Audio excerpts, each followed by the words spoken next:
Bienvenidos a su programa Reflexión Jurídica. Mi nombre es Esperanza Esparza. Estamos aquí, Rodolfo Islas también nos acompaña. Hola Espe, ¿cómo estás? Muy bien, Rodolfo, gracias.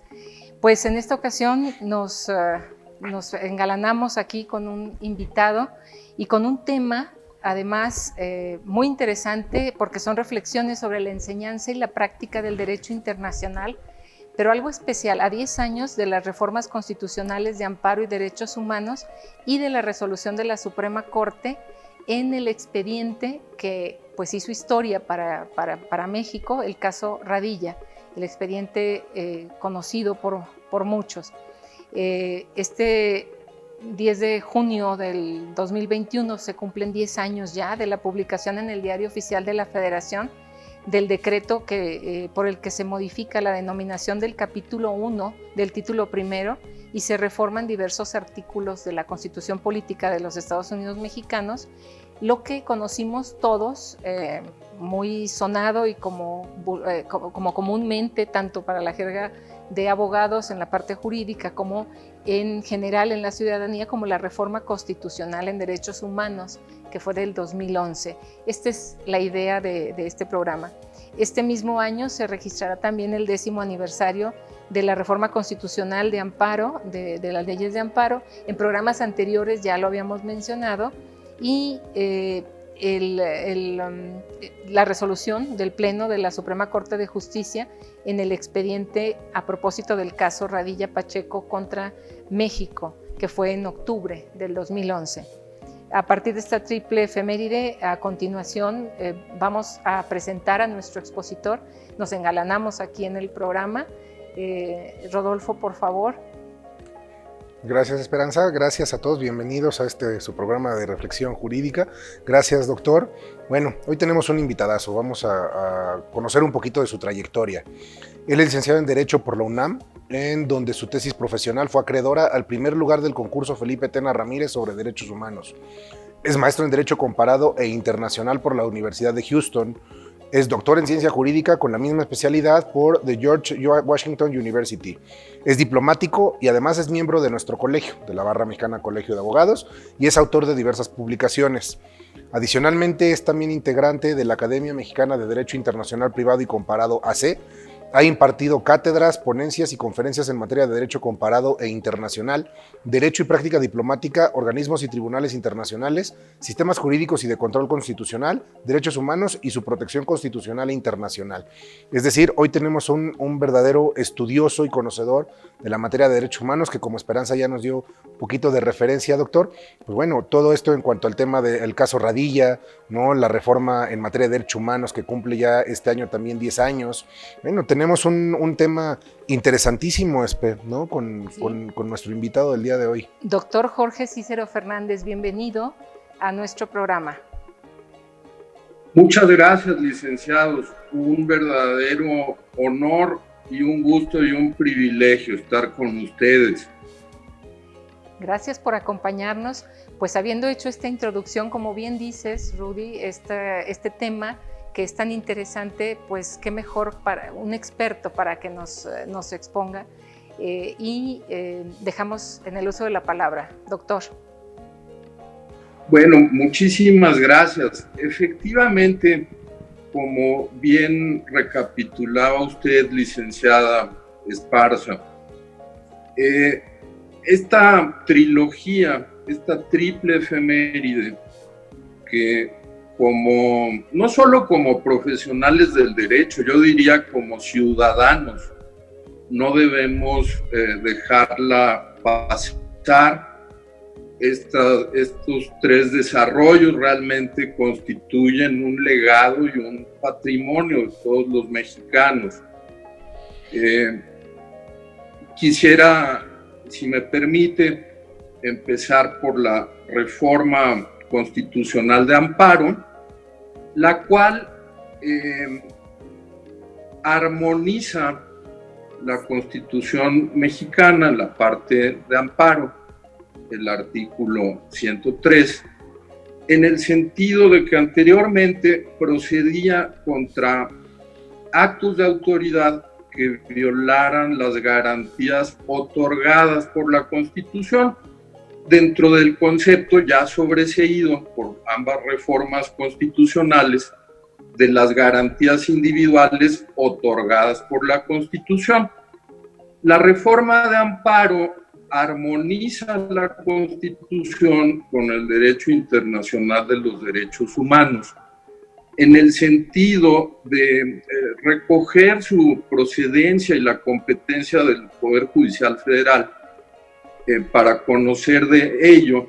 En el caso de violaciones a derechos reconocidos, que ya no otorgados, ya sea en la propia Constitución o en los tratados internacionales de los que forme parte el Estado mexicano. La jurisprudencia internacional, particularmente la jurisprudencia interamericana, pues es enfática en que un derecho no equivale a su garantía.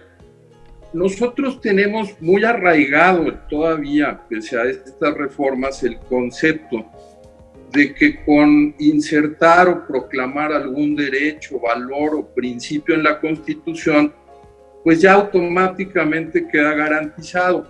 Pero en la jurisprudencia interamericana y en la Convención Americana sobre Derechos Humanos y algunos otros textos internacionales, queda claro que una cosa es el derecho sustantivo, llamémosle, y otra cosa es el medio de control o garantía propiamente, que es el instrumento procesal, primordialmente judicial, que permite hacer efectivo y dar plenitud al respectivo derecho. Entonces, ese sería mi primer comentario. Fue muy afortunado que además se sincronizó perfectamente esta parte adjetiva con la paradigmática reforma a todo el capítulo anteriormente de garantías individuales, hoy de los derechos humanos y sus garantías, que también recoge, primero que nada, recoge el concepto de que los derechos se reconocen, los derechos humanos, no se otorgan, lo cual de alguna manera nos habla de un orden superior, alimentado por los tratados internacionales, por lo que se denomina los derechos humanos de fuente convencional, o también denominados derechos humanos de fuente internacional, y que conforman los bloques también que se les denomina de constitucionalidad y de convencionalidad.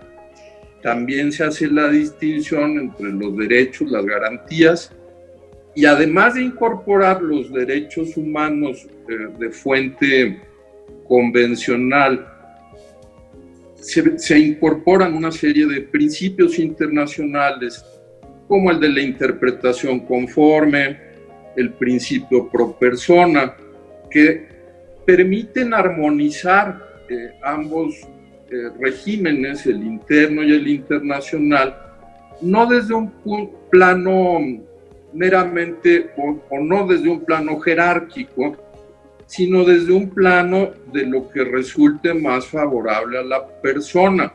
Doctor, también se incorporan desde luego pues, principios que ya habían sido reconocidos en las conferencias mundiales de derechos humanos, de la universalidad, la indivisibilidad, son varios los principios, progresividad de los derechos humanos. Son varios los principios que se retoman, doctor, y quisiera que tenemos que pasar a un corte, lamentablemente, para no perder esta idea, continuar después en el siguiente bloque con estos 5 principios que se transmiten del internacional a nuestro derecho. Cortamos en un momento y volvemos en un momento. Sí. Gracias.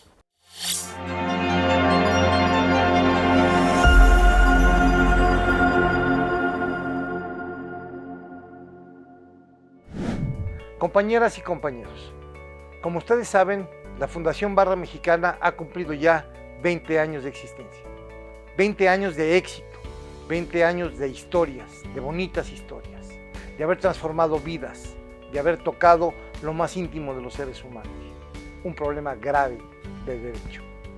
Hemos estado ahí, ustedes y nosotros, para salir adelante. Hace 2 años que la fundación se independizó financieramente, es decir, ya no está a cargo de la barra. Decidimos que esta orgullosa fundación estuviera a cargo de los barristas. Acudo a ti, porque es tu fundación, para que nos apoyes con un donativo mensual. Es muy sencillo, los formatos están en nuestra página de internet. Hago el llamado a todos mis compañeros hoy para que juntos podamos seguir caminando muchos años más. Muchas gracias.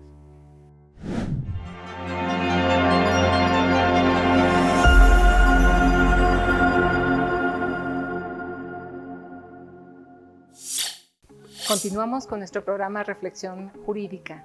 Doctor Cícero, estábamos en el listado de los principios internacionales, cómo estaban aplicando a nuestro derecho. Bueno, si me permite, licenciada, nada más retomando lo que veníamos conversando, en adición a ambas reformas constitucionales, la de amparo y la de derechos humanos, sí. La cual, por cierto, también concuerda y sintoniza el artículo 1 constitucional con esta serie de principios, con el 29 constitucional, el cual también queda ya alineado con los tratados y obligaciones en materia de derechos humanos en casos de emergencia, y queda claro que hay un núcleo inderogable que no se puede restringir ni suspender de derechos humanos, que inclusive en situaciones de emergencia, en estados de excepción, pues no pueden ser objeto de derogación alguna, ni los derechos constitucionales y convencionales, ni las garantías necesarias e indispensables para su protección, como sería el caso, por ejemplo, de los derechos a la no discriminación, proscripción de la pena de muerte, y en el caso de las garantías, el juicio, acción o recurso de amparo. Muy importante también queda previsto en el artículo 29 enmendado una revisión de oficio por parte de la Suprema Corte de cualquier decreto que se dé en el contexto de suspensión de garantías. El siguiente desarrollo, pues, es la resolución del Tribunal Pleno de la Suprema Corte de Justicia de la Nación a propósito del caso del fallo en el caso Radilla Pacheco contra México. Y es muy interesante y muy significativo que esa resolución fue promovida, solicitada por los propios ministros, por la presidencia de la Corte, y no por algunos otros medios, esto con base en la ley orgánica del Poder Judicial. De ahí que el maestro Héctor Fixamudio, que en paz descanse, nos sumamos a las condolencias por su irreparable pérdida, pues la caracterice como, o la equipare, mejor dicho, con una opinión consultiva de la propia Suprema Corte, y que rebasa el ámbito mismo del propio fallo al dar pautas, lineamientos, parámetros para hacer efectivos los fallos de la Corte Interamericana de Derechos Humanos en el ámbito interno, en concordancia con el reconocimiento de esa jurisdicción por el Estado mexicano, y sobre todo establece el control ex oficio de convencionalidad dentro del modelo de constitucionalidad, y aquí se introduce un modelo de control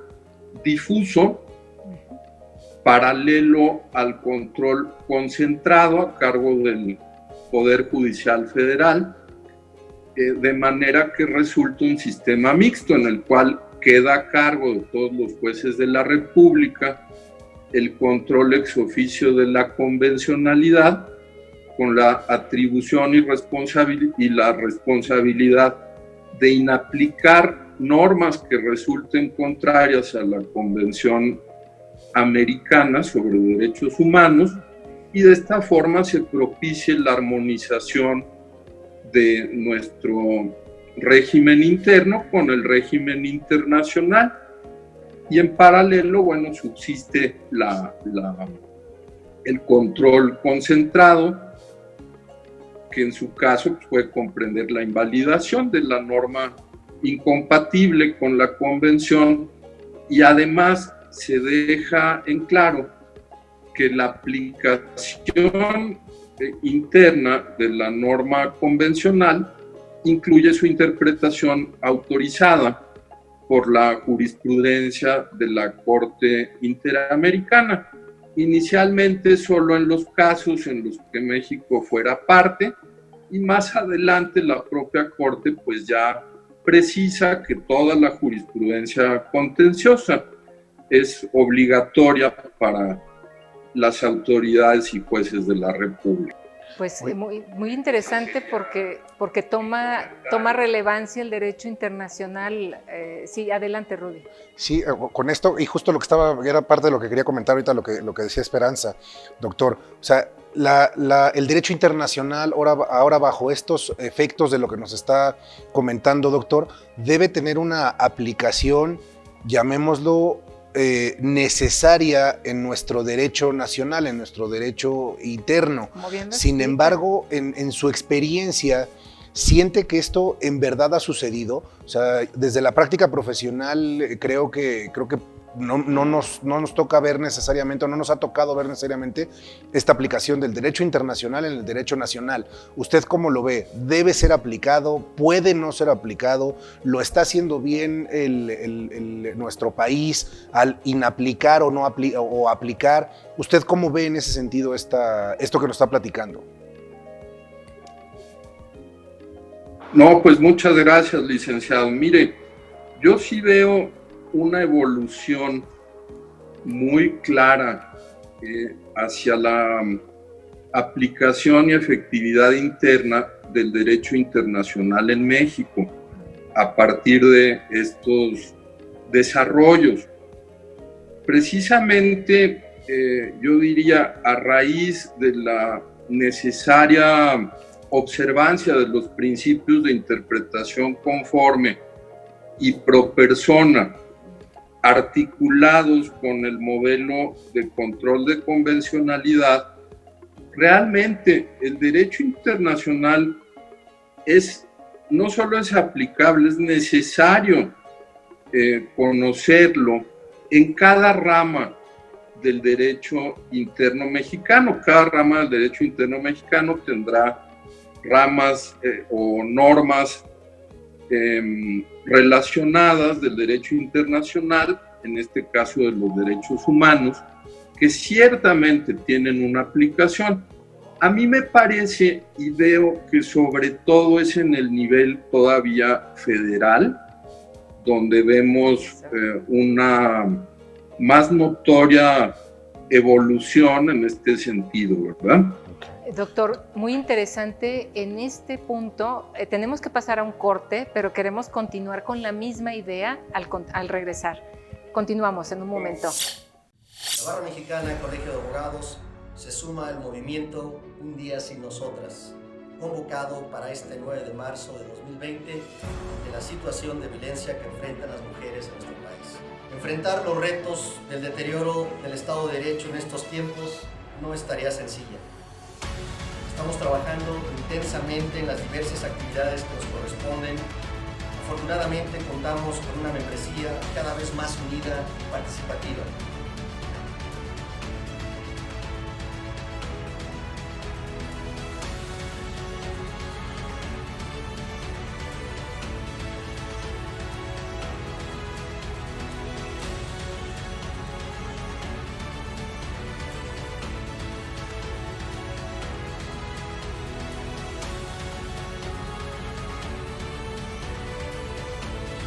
Esperamos que esta acción contribuya a la reflexión para provocar un cambio que erradique la violencia hacia las mujeres. Cierro la cita.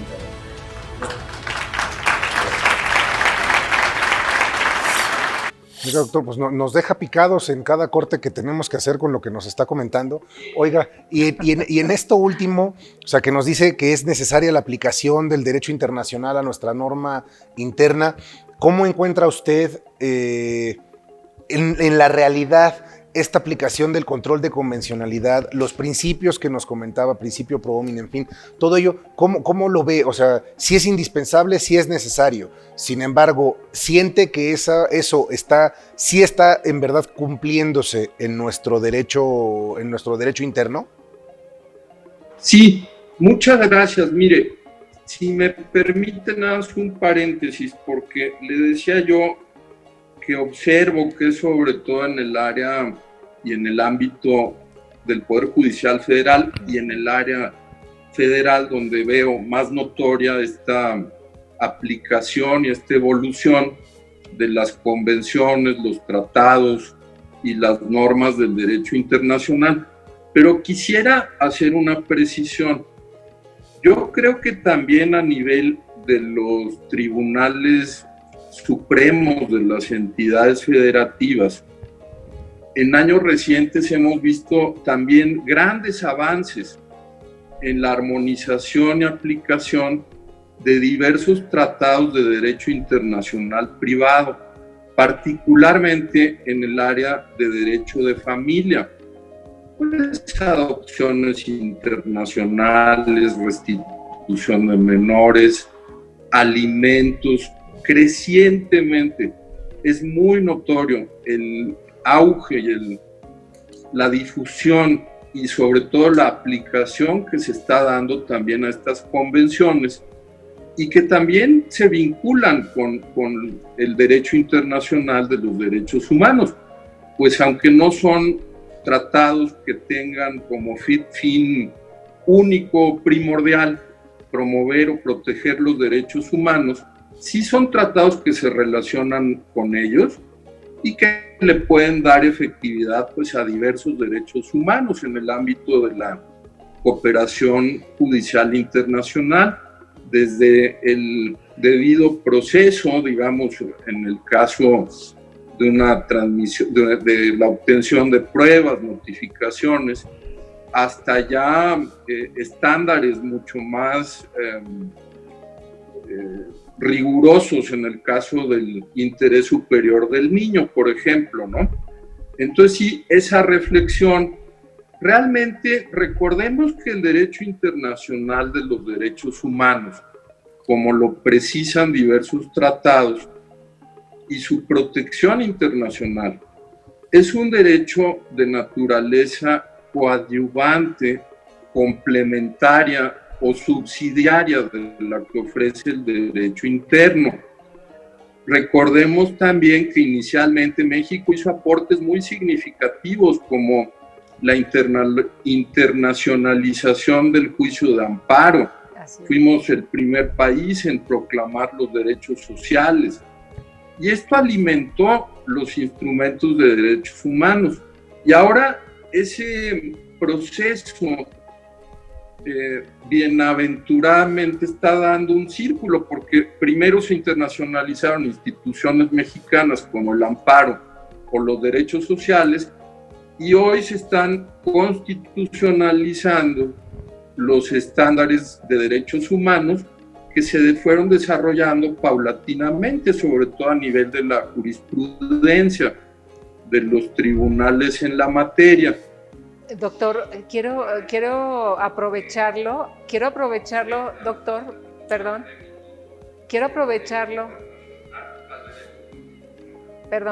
no quiero desaprovechar su participación con nosotros porque aquí lo estamos viendo, perdón que lo interrumpa, que estos efectos de la reforma de derechos humanos en materia judicial, pero no lo quiero desaprovechar para conocer de su opinión en otras áreas normativas de las relaciones exteriores, como el régimen de inmunidades diplomáticas o el derecho de comunicación consular. ¿Qué otros efectos de esta reforma de derechos humanos en estas áreas normativas? que nos amplíe, además de estas judiciales en las que ya está. Licenciada, le agradezco mucho la pregunta, muy interesante, muy pertinente. Bueno, primero que nada, como ya